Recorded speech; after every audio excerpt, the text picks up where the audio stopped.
Action. गया में माँ बाप के लिए लड़की की शादी करना ही सबसे बड़ी चिंता होती है, पर मेरे पापा ने तो मुझे वो सब कुछ करने दिया जो मैंने चाहा। नहीं तो आप लोग ही बताइए कि गया जैसी छोटी जगह की लड़की जेएनयू में कैसे जाके पढ़ सकती है। उन्होंने तो कभी इंटरफेयर नहीं किया। जब मैंने नक्सल समस्या और समाधान पर थीसिस शुरू करी तब मेरी मम्मी का भी यही कहना था कि ये भी कोई सब्जेक्ट है, गोले बंदूक वालों के बीच में जाना बड़ा ही खतरनाक हो सकता है। लेकिन मेरी मम्मी को कौन समझाए कि दुनिया में कोई भी चीज़ यूं ही नहीं हो जाती है। नक्सली लोग भी हम और आप जैसे ही तो लोग हैं। एक बार सोचकर तो देखिए कि वो कौन से हालात होंगे जब वो सिस्टम के खिलाफ जाके खड़े हो गए और उन्होंने हथियार उठा लिया होगा। माना कि वो कानून के एक तरफ खड़े होकर बात कर रहे हैं, पर हमें ये भी जानना जरूरी है कि वो क्या बात कर रहे हैं। उनके हालात को सीरियसली समझना जरूरी है।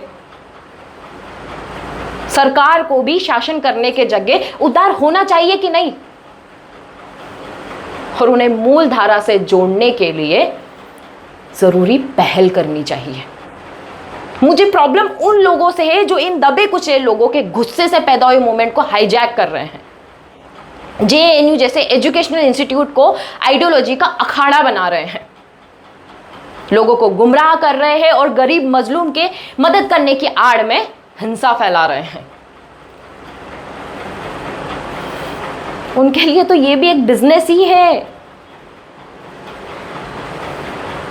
जबकि सच बात तो ये है कि बुलेट दुनिया के लिए कभी भी भलाई नहीं कर सकती।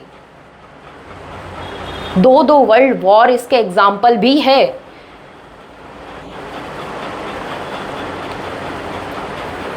एक बुलेट बनेगी तो कहीं ना कहीं किसी ना किसी का नुकसान होगा, किसी ना किसी की परिवार की तबाही होनी ही है।